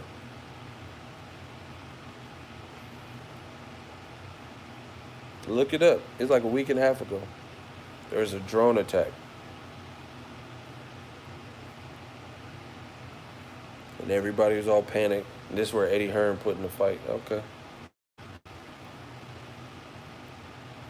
Yep, the oil fields of the king. Yep. That's what I'm saying. That shit, that's why, I don't know. It just don't make sense. And people are apprehensive about stuff because they don't, it's just a different world when you travel abroad, go overseas, different places. So to me, I think they flattened out what that could be. That's why gas is going up, bro. I seen the gas station here. It was $4.99. Man, hell no, I ain't paying no $4.99. Fuck that. I guess I'll be taking the bus.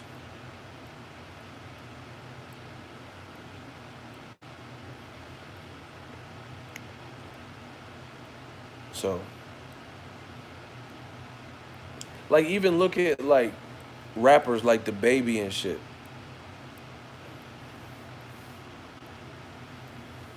When's the last time the Baby bagging the mail is on? I do what I want. It's good. I'm a young CEO. I'm sure. Yeah, yeah. I do what I want. It's good. When's the last time you seen the Baby post on the Instagram? Oh yeah, I'm about to do my new show in Saudi Arabia. Like, honestly, have you seen anything like that? Like, any of your favorite artists tour in Saudi Arabia? Like they took their concert there? Damn, Texas is doing it big. 289 for gas. I wish. Name an artist that you know went on tour and went to Saudi Arabia to perform. What name the artist so I can look up their tour dates? I do what I want. It's good. I'm the young CEO. I'm should. Yeah, yeah. What artist was it that did a show in Saudi Arabia? Not Dubai, Saudi Arabia. Damn, y'all got crackhead prices. 228. His name is Mossad. Well, is he from there? Who's Mossad? I never heard of him, bro. He from there? He American? Yo, we got to get these likes up. Anyway, the bottom line is I think they, in an effort to save Joshua, they kind of lessened them. They took the momentum down, you know?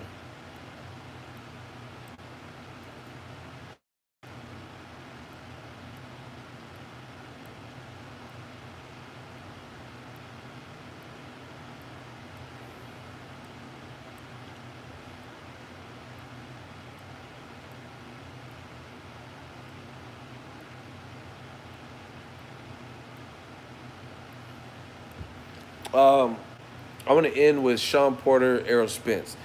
That was a dope. See, that's what I'm saying. That was a dope ass press conference, bro. Fox, PBC, they doing their fucking thing.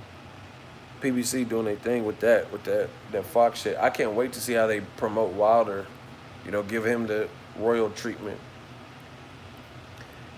Errol Spence was talking greasy to Sean Porter. He said, "You an in shape." That man said, "You an in shape street fighter." That's it. You an in shape street fighter. You fight like you drowning. Hey, he was. This man Errol is no chill, bro. He said you fight like you underwater, drowning. You can't swim. Man down. See, Errol Spence got that, bro. He gonna be a pay per view star if he keep winning. He said you swim like you drowning, can't swim. Hey, bro. Errol gotta chill. He gotta chill. Sean Porter got mad, but he didn't really have a good rebuttal for that. He said, "Oh, I can't swim. I've been swimming," or he said something. In this fight. I love that movement in the front row, wherever that's coming from. When he says things like that, what do you make of it? I don't make nothing of it. It sounds good, but he gotta, make that happen. And like I said, we train hard, very focused, and I'm ready for anything he can bring to the table. So if he says he can break me, he's gonna break me, he's gonna stop me, he's gonna beat me up, keep that same energy come Saturday night. Sean, how do you intend to break Errol's back? I mean, the energy has never changed. The energy ain't changed. I got the energy right now. Where's his energy at? And he said the same things. He want to knock me out and he gonna hurt me and so on and so forth. He did knock out 135. Look at Kitty. He ain't knocking out 147 pound showtime Sean. Okay. Well, let's go there because I know that you've said going throughout this promotion. Why was Kenny Porter clapping that? That motherfucker was clapping the hell up. That boy can sing. Man, that shit. Go watch my video. Kenny Porter was clapping hella fast and loud. Sexual chocolate, baby. This is a good ass fight, man. Sean Porter sound focused. Spence sound focused. The video's up. That motherfucker was clapping. Motherfucker about to start a fire. I like that. Sean Porter has some good ones though. He couldn't stop the 100-pound, 135-pound Mikey Garcia. He ain't stopping me. Listen, these are different fights. Honestly, I'm just telling you my opinion. Errol Spence, I'm not just saying this. I know you don't smoke weed, but I'm gonna get you high today. Cause it's Friday, you ain't got no job, you ain't got shit to do. No, I'm not just saying this, but Errol Spence, I don't. He looked more. He looked more aggressive pre-fight than he was for Mikey Garcia. I really feel like that. Like he wants to make a statement with Sean Porter. He really does. Now, if he can do it, that's remains to be seen on Saturday, right? But I feel that like when Errol Spence was in camp with Mikey Garcia, he wasn't even posting anything. Like he wasn't really. He was barely posting. He just was away. But he's been posting a little bit, and he's like, man, I'm in shape, you know. Sean Porter, he a dog, but I'm sure he been more animated. He's just more confident, and the styles make fights. Mikey Garcia, this is my opinion. People are like, oh, you didn't stop him and all that bullshit, bro. How many people has Canelo not stopped? He didn't stop Chavez Jr. How the fuck you how the fuck you fighting Chavez Jr. who been stopped before, and you hitting him that many? Chavez Jr. threw no fucking punches, and fantastico. He didn't do anything in the Canelo fight, but people don't say that. Oh, Canelo didn't stop him. Now you could argue Canelo was coming up, and Mikey was coming up, but like I told you before, Mikey was coming up from 35 in his last fight, but he has experience at 140. He fought good names at 40. Sergey Lipinets just stopped and sent Lamont Peterson, who's a durable fighter, into retirement. Man, he sent him into retirement. I'm hot like a fireman in my environment. Let's get it. Sergey Lipinets got dropped by Mikey Garcia at 140 when he was a champion. And then now he just beat someone at 47 and put him in retirement. I think some of that was Errol Spence fighting Lamont Peterson too, though. Lamont Peterson got banged up in that Errol fight. And he fought Broner at 40. So Mikey, no matter what you say to me, he's not this small, tiny 135. He has two justifiable. His two wins at 140 were probably better than his two wins at 135. Am I lying? See, I put shit into perspective that most people don't. I do it my way. Listen, Mikey fought Dejan Zlaticanin when he was a WBC champion, right? And Robert Easter Jr. at 35. At 40, he fought Adrian Broner, who's fought as high as 47, and dropped Sean Porter at 45 and beat him convincingly, right? And he fought Sergey Lipinets. So you could even argue that what Mikey did at 140 was more impressive than what he did at 135. I mean, he looked great versus Robert Easter, but, you know, he also looked dominant versus Broner. So, once again, Mikey wasn't really a 35-pounder. There's this big to-do made about Errol not stopping Mikey Garcia. Mikey's tough. I interviewed Mikey when he first became a champion. This motherfucker was 16 sparring Edwin Valero. This motherfucker got cracks, bro. Edwin Valero got cracks.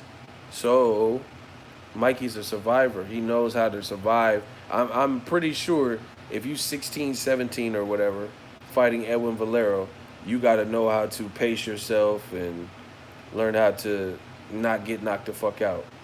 Because Edwin Valero, rest in peace, he seemed like a guy that knows how to turn up. So, I'm not surprised he didn't stop Mikey because, one, he wasn't a 35-pounder and tiny like people said, but he's an experienced guy. He fought Salido, you know. He fought spar with Valero, shit like that. So people are doing too much. Mikey's a good fighter. See, what's more impressive than him not stopping him is the fact that he made such a good fighter.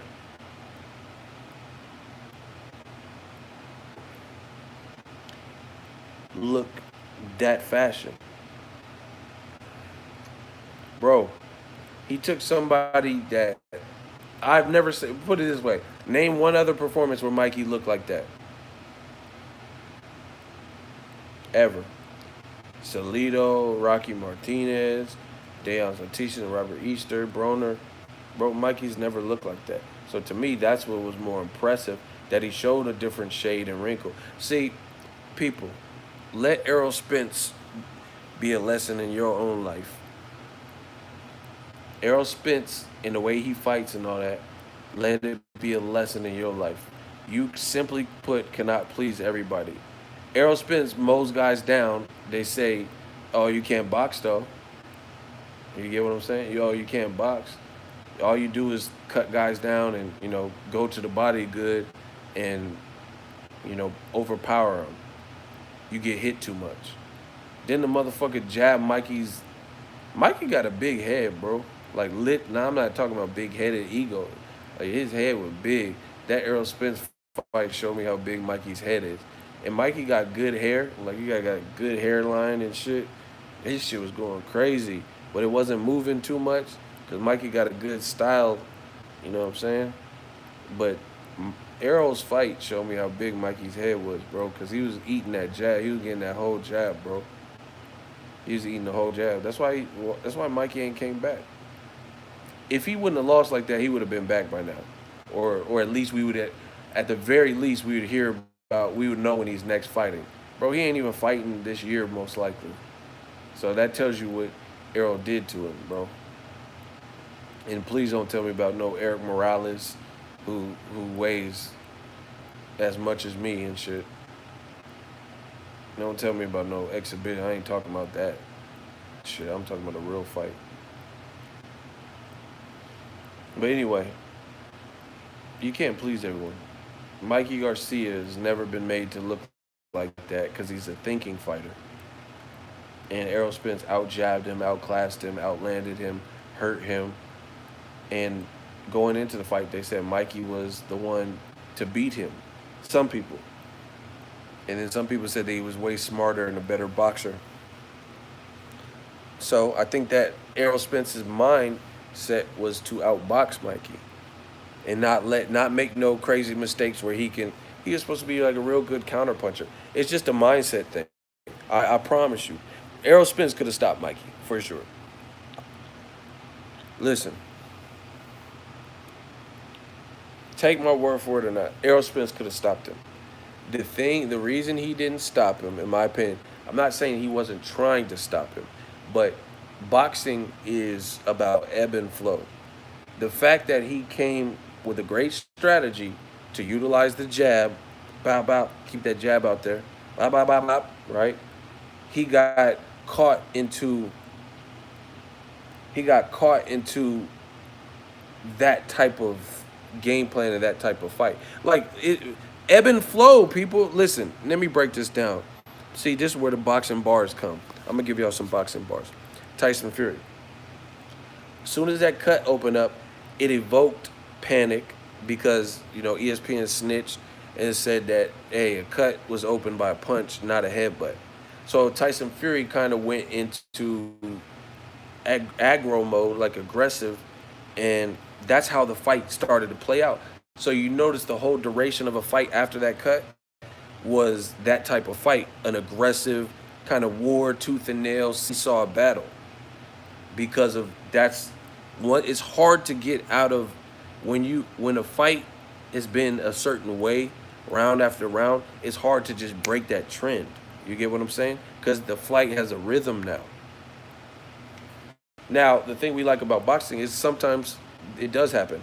Michael Moore's outboxing George Foreman, and then Foreman got the type of power to just bow and then destroy Mike Moore. So, there's some people who break a rhythm or certain fights, but more often than not, it's hard to break that rhythm of a fight once you're deep into that. And I think Derek James, and Errol Spence, their game plan was to, like, what people were saying was that Mikey is the superior boxer. No one said Mikey's bigger than Errol, and only retards said that he was stronger. Like, I didn't really hear nobody say he was stronger except for like his family or, it just didn't make sense to say he was stronger. But one common thing was that Errol needs his size advantage and stuff. So he got in the mindset of like, all right, I'm gonna show these motherfuckers. I'm gonna show these motherfuckers that I'm not just a one-trick pony. I can box too. I don't have to just get you out there. But then in doing that and not trying to make a mistake, not trying to give like Errol won every single round. I gave Errol single every round. I was there live in Texas. I gave Errol every fucking round. Like, not no cap. I gave him every round. Mikey did good in round 2 or 3, and it still wasn't enough to me. And then he didn't. That was it. I gave Errol every round. So I think Errol's game plan, Derek James's game plan was to not make no mistakes. He's supposed to be this good counter puncher. Motherfuckers is saying he can outbox me, right? And I want to prove that. I want to prove that I'm a superior boxer. And then in doing that, and then coming out and establishing the jab, Mikey kind of went in survival mode because he was getting outboxed because it was a great game plan. And Mikey was not expecting Errol to be that good technically, right? So he got into that game plan. Plus, I think Errol Spence kind of got tired a little bit doing that game plan in the fight. So he just stuck to it and then just easily won the fight. And he almost stopped him in the 9th round. But Mikey being a survivor, it didn't happen. Sean Porter is not known for what Mikey's known for, right? Sean Porter is not known for having like impeccable counter punching and supposed to have a really good jab, and he's not known for being this really smart boxer. Like, look at how Mikey fought Robert Easter. That was like a picture perfect Mikey performance. Taller guy, stayed in close, jabbed on the way in. Mikey's it's weird because he's like basic, but he's doing. It just goes to show you can be basic and do basic things, and you're gonna win. Like Badu Jack, that's my guy. But Badu Jack, he's not doing no Roy Jones type of, you know, punches or some shit. But that base, just having basic grasp of the fundamentals, you get a lot done. Especially if you have stamina, heart, pacing, these things that Mikey and Badu Jack and guys like that have. So that's what I really see. They're two different fights. Sean Porter, he's not known for what Mikey's known for. So I don't think Sean Porter is going to I don't think Errol Spence, that's a better way to put it. I don't think Errol Spence is going to approach Sean Porter the same way. He's trying to fuck Sean Porter up early and get some respect early because he knows Sean Porter is like an aggressive guy and like shark in the water if like when Berto started getting cut and uncomfortable. So he's not going to fight him the way he fought Mikey Garcia. You can bet that. If I'm wrong on this, then come tell me on Saturday. And I'll be like, hey, I was wrong. But it's just two different fights. He gonna try to hurt Sean Porter, for sure. And here's another reason.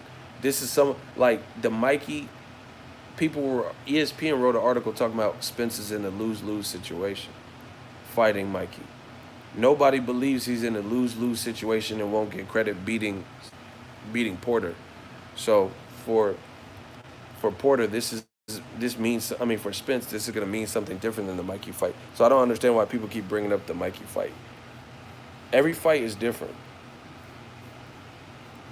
Every fight's different. You know? I think you're going to see more regular Errol in this fight with Porter because he's going to have to get respect from Porter. He's not looking to out. Why would Derek James look to outbox Sean Porter? Sean Porter's the type of person you gotta get his respect. You gotta get his respect. What's Bud's fault? I don't get what y'all talking about. Just different fights, people. Richard Schaefer said Crawford's the odd man out. I called all this shit. I told you what was happening.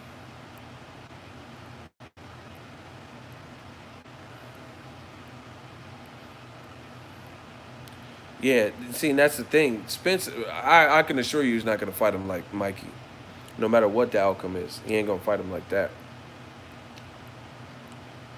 He gonna try to jab maybe because Kell Brook jabbed and had success, but he's gonna be aggressive. I think you're gonna get an aggressive Spence.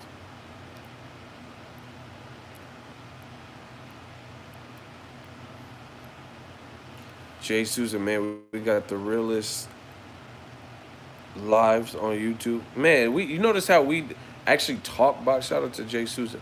You know how we all actually talk. See, bro, I study the game.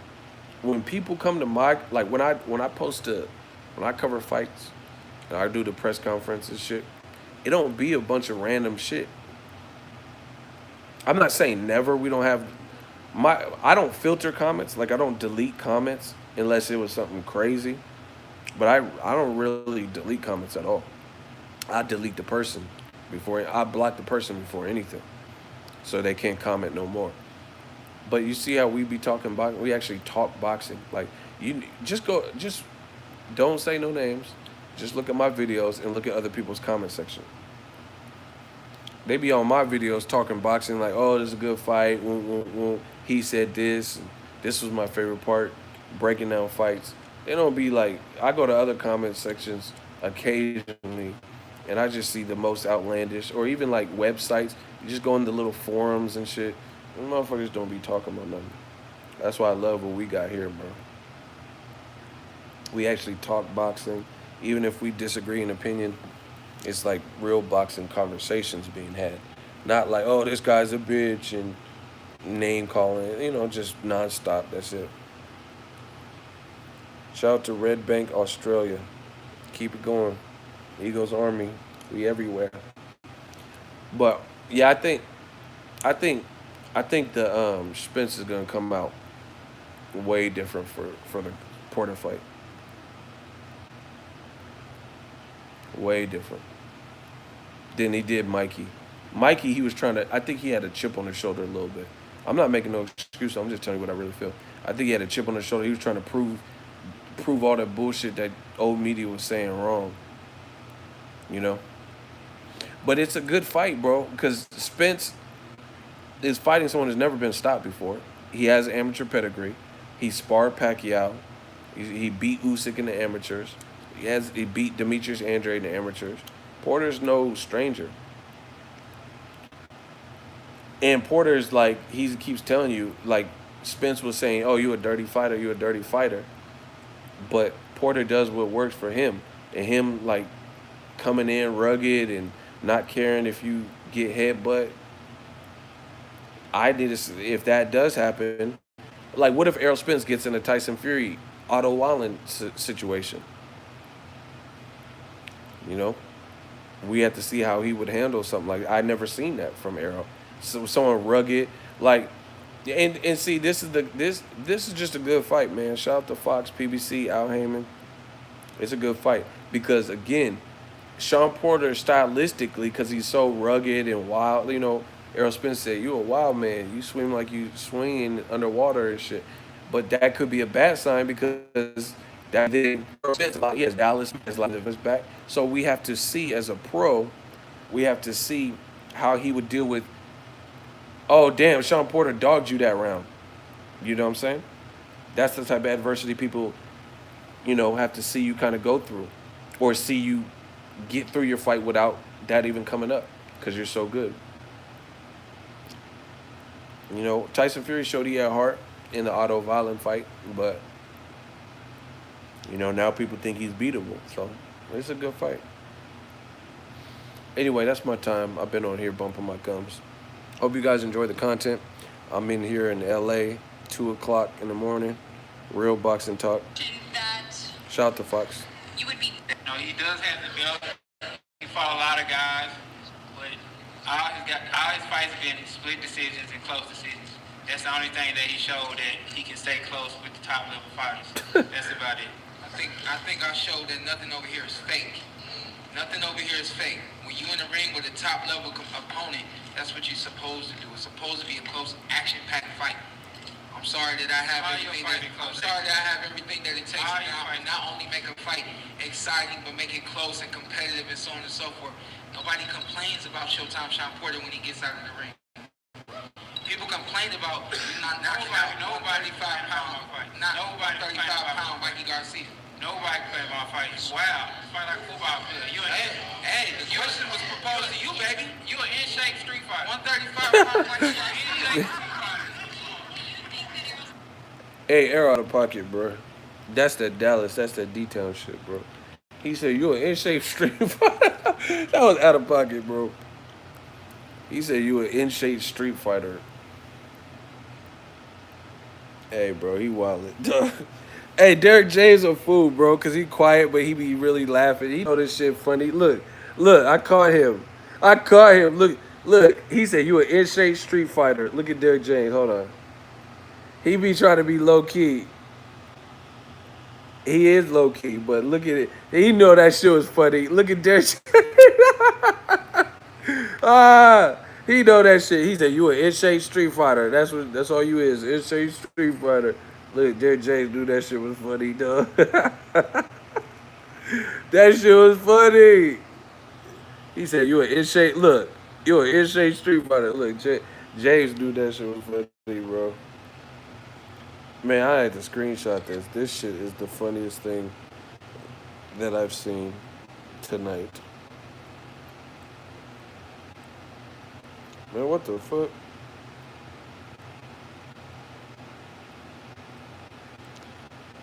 You know it'd be ruthless?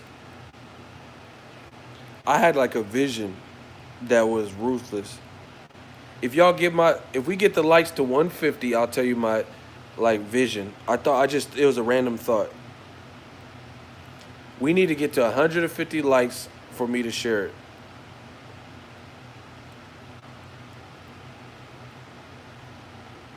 He said, you an in-shape street fighter. Hey, he out of pocket, bro.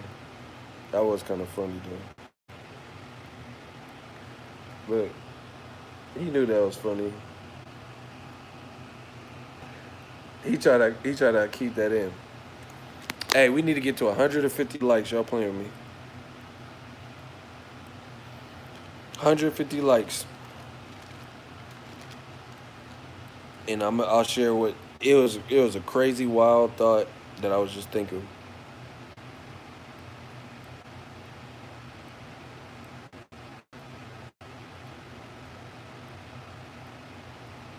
Look, even Devin Haney.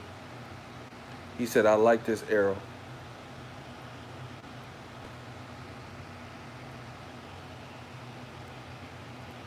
Man, we need 10 more likes. I'm about to get off too, so y'all better hurry up. If you in here, you better hit the like button. I'm about to get off.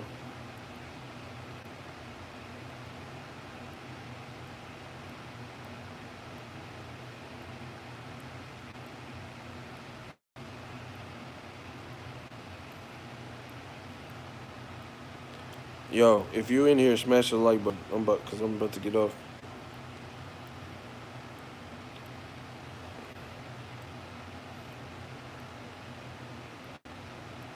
We at 150 likes yet?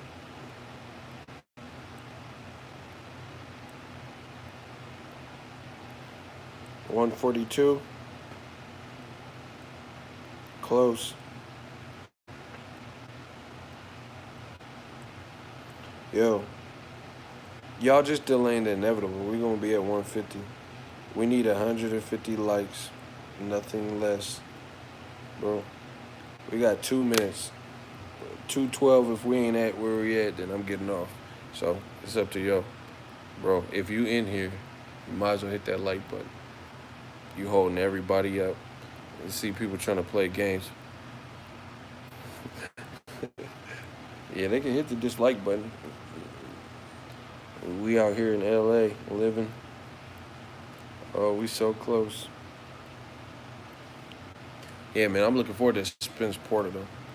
That shit's fire. And that Benavidez versus Darrell. That's a good fight. People are sleeping on that.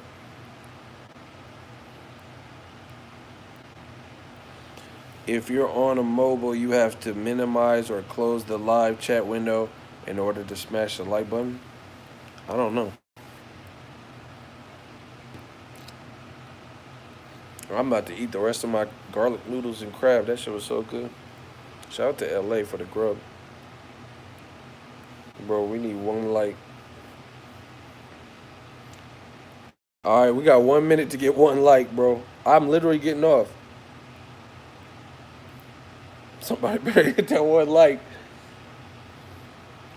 If this turned to 212, I'm out. Oh, see, y'all lucky, bro. All right, here's my crazy thing.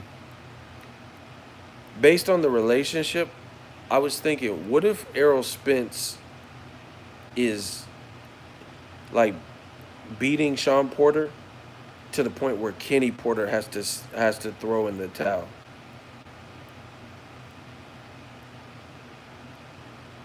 Somebody try to take the likes back. It's already too late. We already hit the over 150. That's all I wanted. So I don't care now. But I was like, man, wouldn't that be crazy if Errol Spence? That would be a hell of a statement. If Errol Spence basically, like, I don't know, had like a premonition. Like, what if Errol Spence puts on a performance where it's like the ref doesn't stop it, but Kenny Porter is forced to stop it because he don't like what he's seeing. That'd be crazy, bro. That'd be a crazy statement from Errol.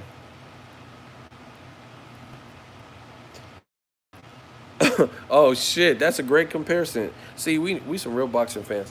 Jay Souza says if Errol stopped Sean like that, then that's similar to Mayweather what he did to Corrales. That's fact. Corrales was mad at his pops too, but bro, that would be crazy. But anytime it's the father son duos, and if it gets heated like that, I mean, was he gonna just not like just let his son keep? Bro, that would be crazy. That'd be crazy. That'd be a hell of a statement. But I was just thinking about that, like, damn, that could happen. That could really happen. You know, where Kenny Porter's forced to make the decision. Anyway, appreciate you guys. We hit 150. Appreciate it. Um, I'm in LA. I don't know if I'm going to the press conference tomorrow because I got to run some errands since I'm out in LA. Real bosses do boss things. So I'll be there for the weigh-in for sure. Man, I love LA. Appreciate y'all for checking it out, listening to working, just grinding, uh, having fun. Keep hustling. The Eagles Army. We the realest. Peace.